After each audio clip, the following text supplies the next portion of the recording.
I'm recording to the clouds, so we will hope that this works. Hello, everyone. Happy Sunday. It is almost November, which is crazy. It is October 28th, almost Halloween. I know Halloween is next week. And it was so fun seeing so many different Halloween costumes and stuff. I personally stayed in, didn't really do much Halloween stuff, but it was fun living through other people. I'm really excited for tonight. I'm going to be talking a little bit about Instagram. I wanted to let you guys know that there is going to be another team call tomorrow night that Carly Del Carlo is going to be doing from one of our upline teams, and she has a really awesome Instagram, and so she's going to be sharing tips as well. I was just going to go over something that Chalene Johnson shared. For those of you that aren't familiar, she is actually one of the super trainers, and also has started many businesses and is also passionate about helping us with our business.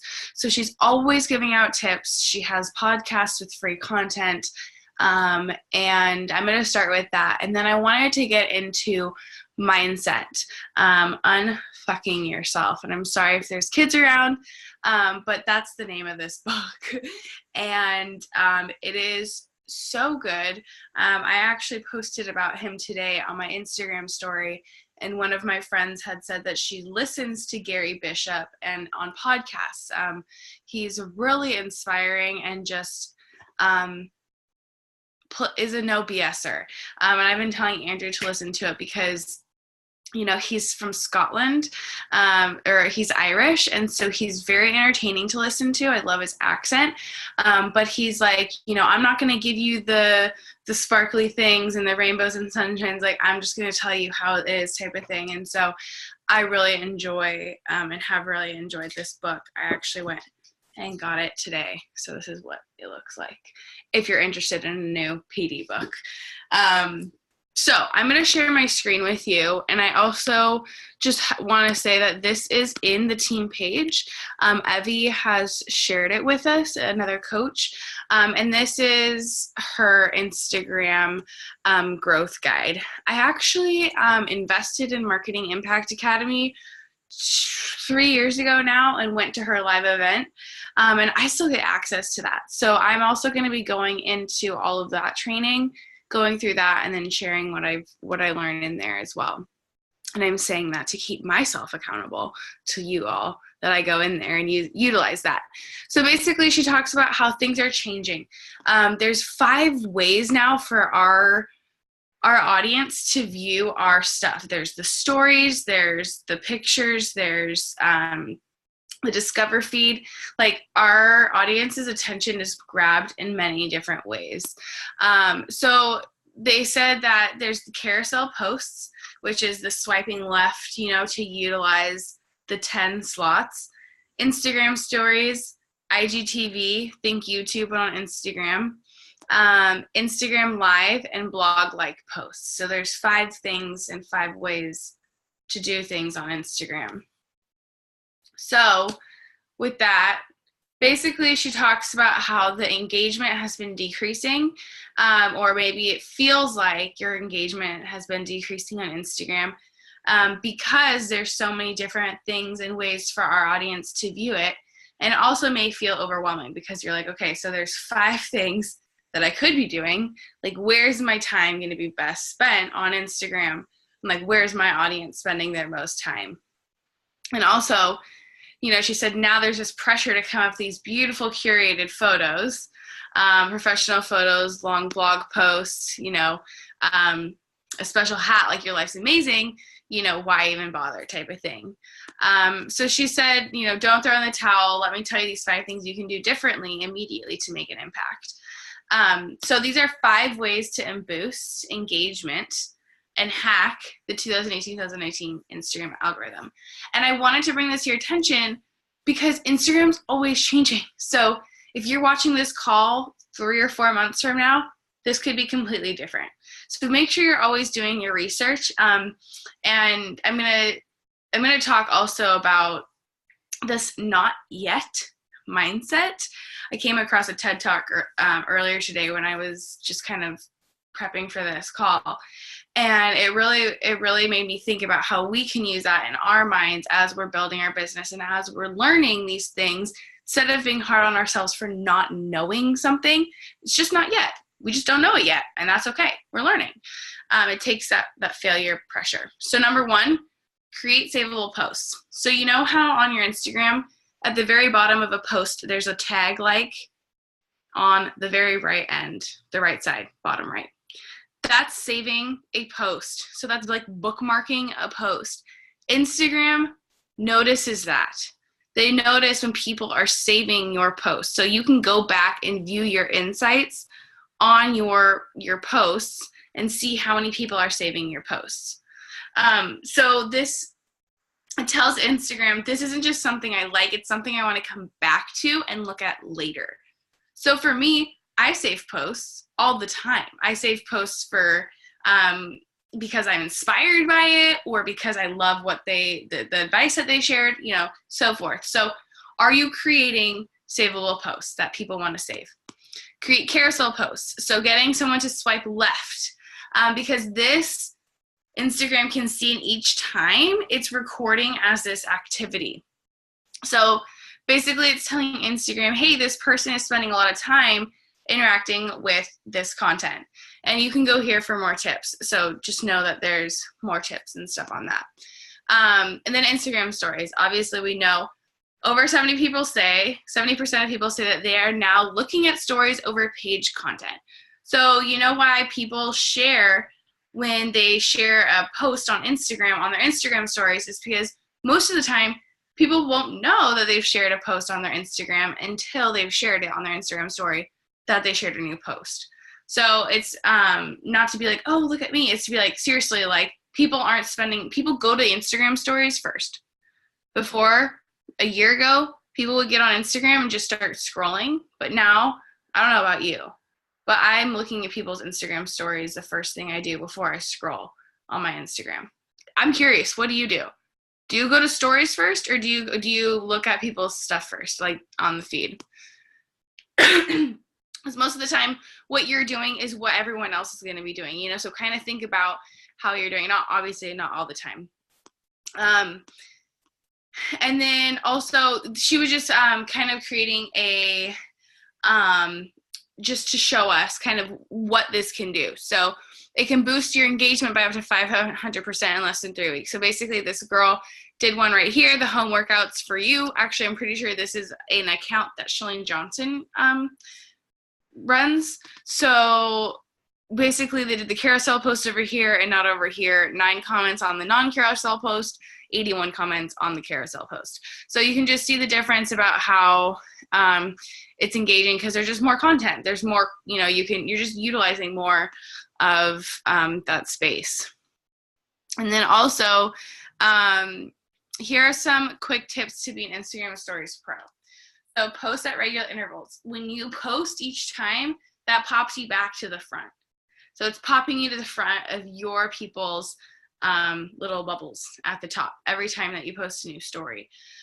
So if you're posting once or twice a day, chances are people may not even see it, because the people that are posting more out of their friends, or the other bloggers that they follow that post more, or whatever, it's going to pop up at the front. Mix it up. People want to see your face, but they also want, don't want to talk a bunch of talking heads. So do a few talking posts, update, text update posts, photos, poll, keep it interesting. Be brief. They actually researched that people unanimously said that even if they love your content, if your story has a ton of dashes at the top, they swipe to the next account. So yeah, if it has like 100 slots at the top, people may be a little less likely to watch everything.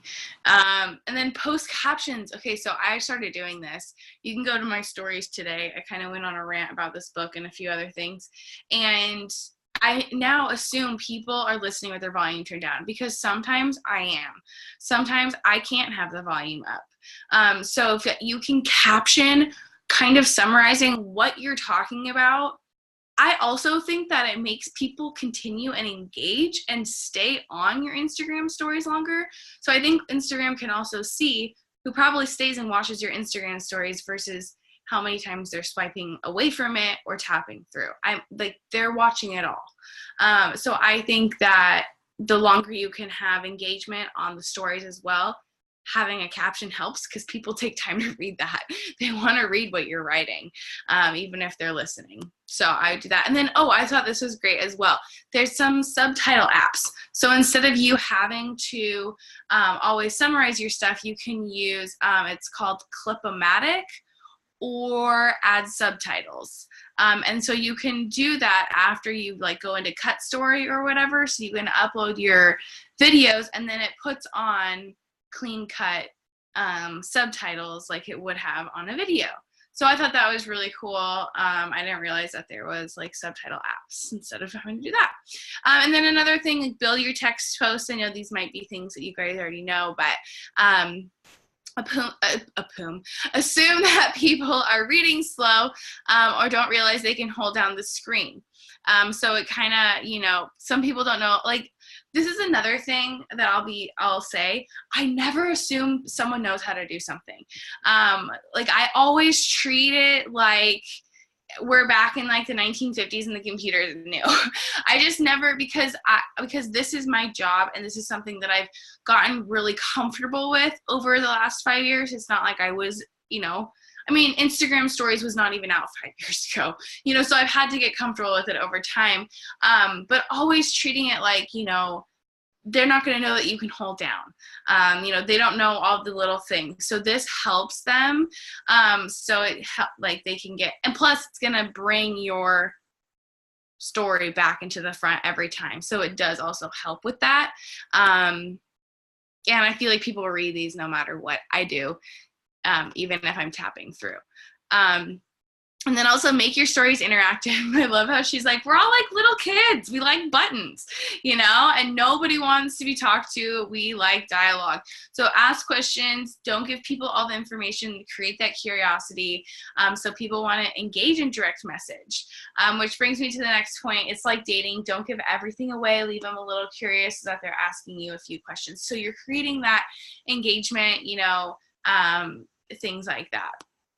And then using hashtags wisely. Did you know about ghosting and about account banning? When you use like a consistent hashtag over and over again, Instagram looks at that as spam now. So you know how we've talked about having those certain hashtags that we've created and stuff, still have those, but make sure you're switching it up. Make sure you're switching it up every now and then and pretty consistently.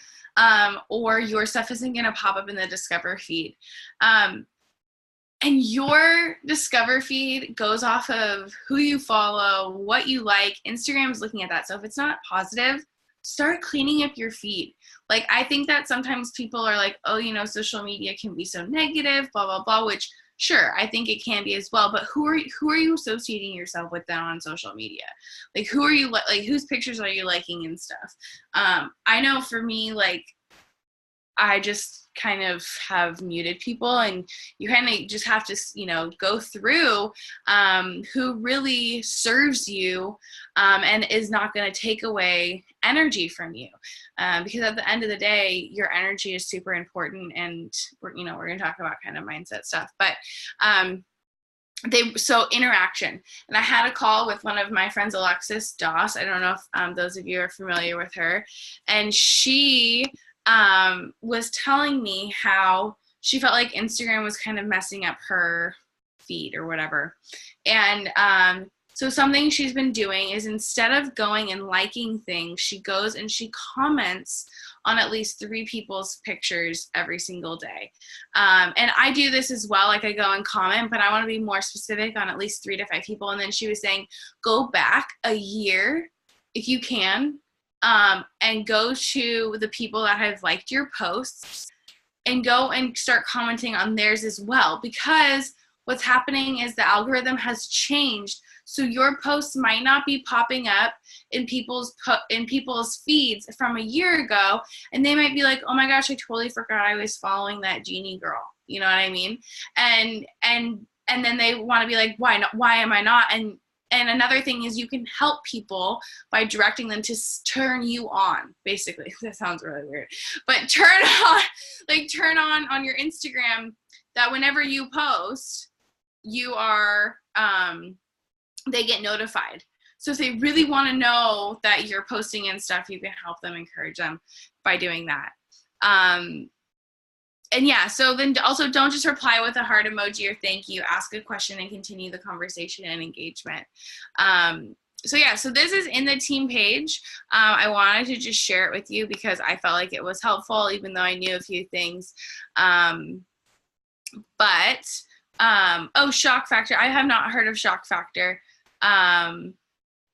Stories first, scroll. Sorry, I'm just looking now at the chat box. Yeah, so whatever you do, most likely people are going to, and I just feel like I said, it's always changing. Who knows what's next? Instagram stories could be something that changes. So as I'm aware of changes as well, I will always let you guys know. But now I wanted to get into so I was like, okay, how am I going to be able to summarize what he talks about in this book? Like, I'm only a little bit in, and I've only been listening to it on audio, and I just went and got the book, and I wanted to share. I got a few recommendations.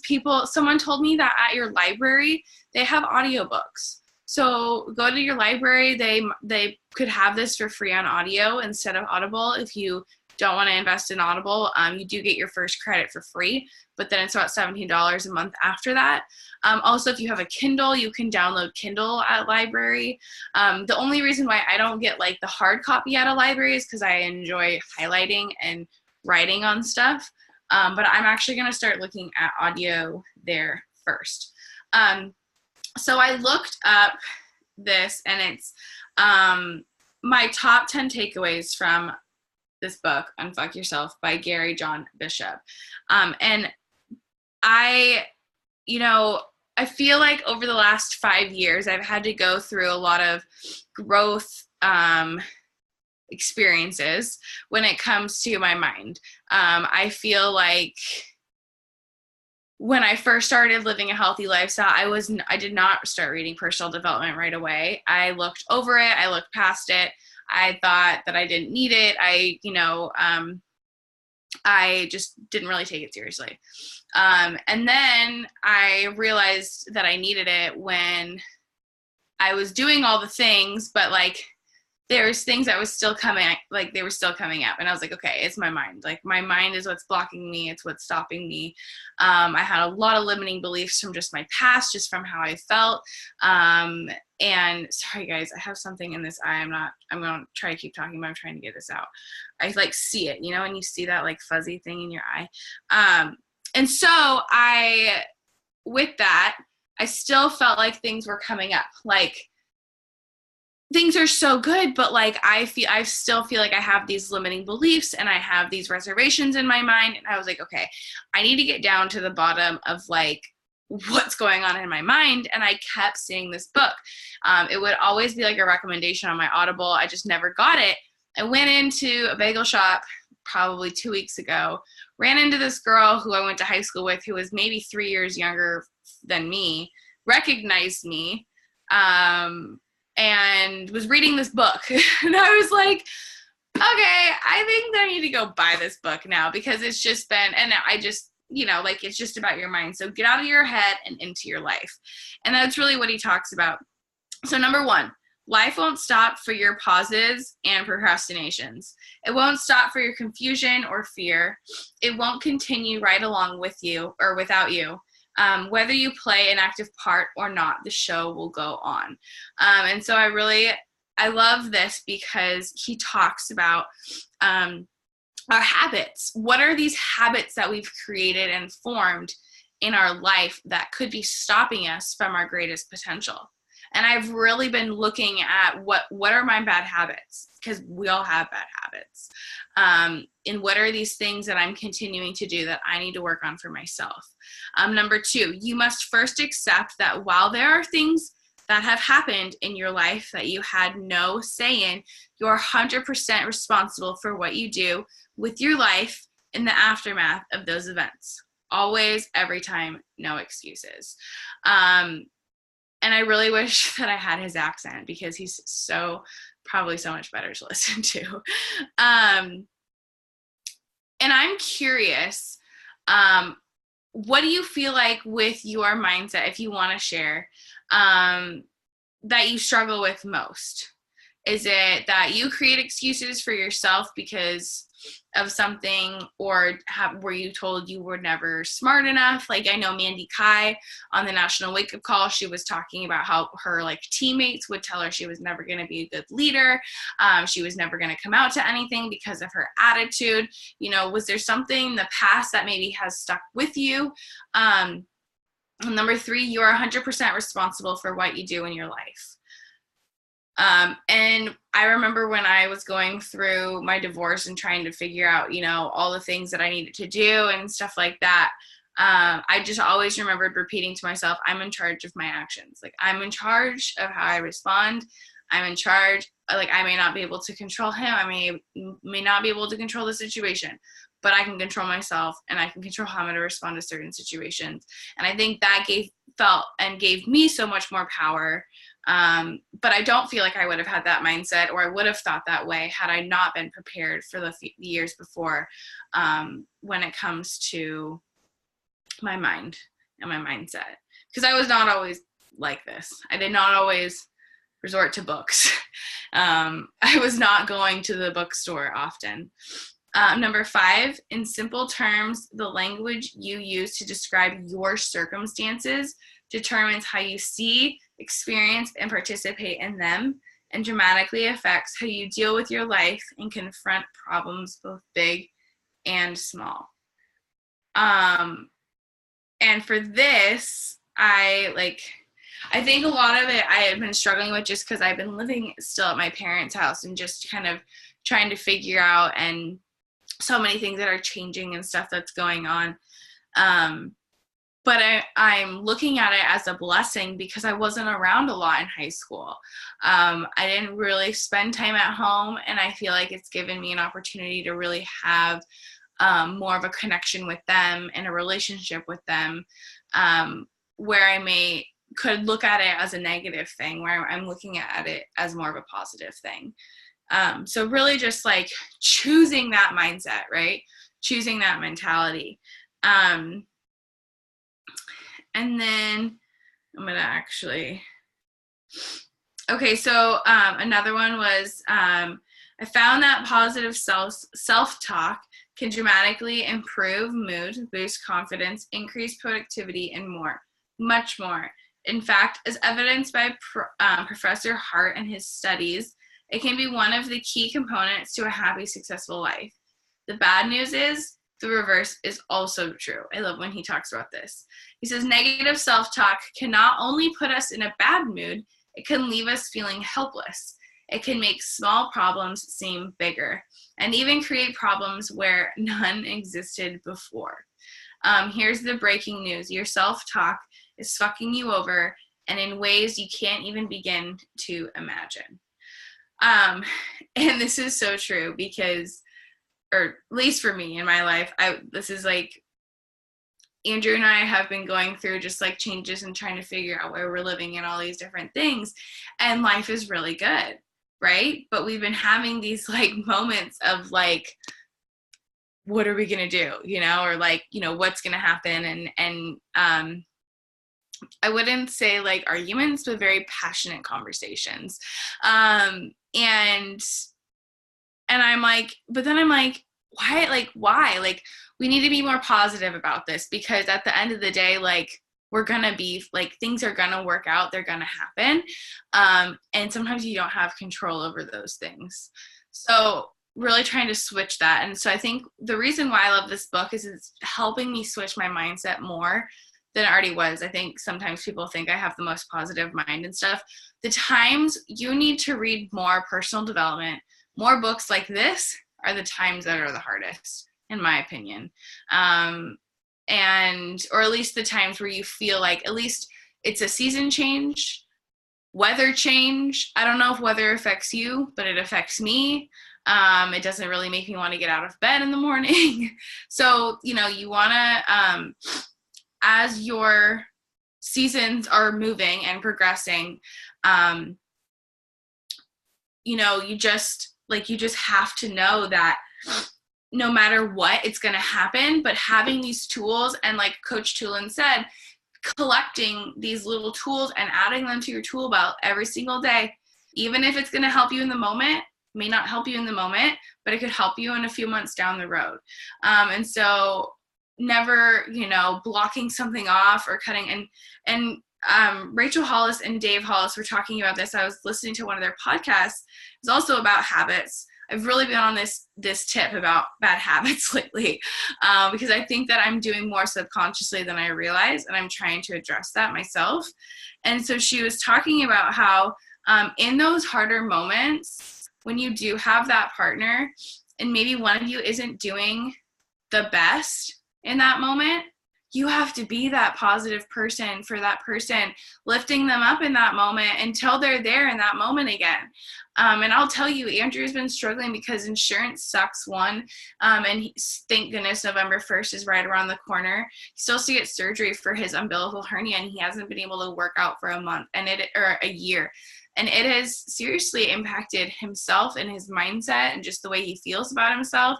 And, you know, he's still like, he's like, work out for me, like, please, like, he's like, I never realized, and I took for granted what working out did for me, not just physically but mentally.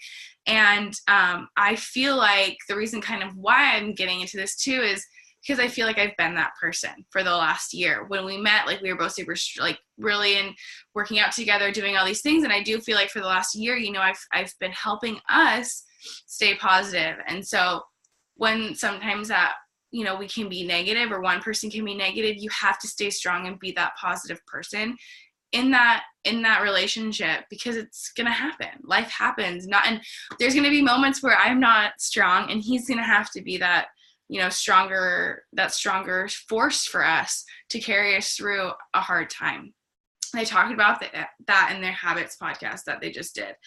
And then, you know, also it's easier to stay comfortable and in that comfort spot. Coach Tulin talked a lot about that as well. And I know I talked about that on my last call, but it's just so true. And you can want to stay in the comfort, but staying there isn't going to do anything for us either. And then when it comes to this not yet mentality, I want to encourage you to, basically the analogy she said is, they did a study, and kids that got a not yet as a grade instead of a failing grade were more likely to succeed. And I was like, man, if I got a not yet in high school, I would have felt so much better about myself than getting like a D and being like, oh shit, I got to get a C to, well, I guess a D was passing, but like, you didn't want to get a D to pass. And so, you know, I wasn't the best at school, and getting those grades really intimidated me. And I think it really shut me down. When I feel like I'm blocked, I just shut down. And it's not a good way for, I don't feel like, anyone like that to grow. So when you're struggling with this business, or when you feel like someone's doing something that you're not doing, okay, like, let's just all throw it out there. We all play the comparison game. I've been playing the comparison game a little bit more lately than not. I'm going to be completely honest. I have friends in this business who I feel like are killing it in less time than I have been, and all these things, right? Like, I do it too, okay? But that doesn't mean that I'm any worse of a coach or a leader or a mom or a friend or anything like that. It just means not yet for me, right?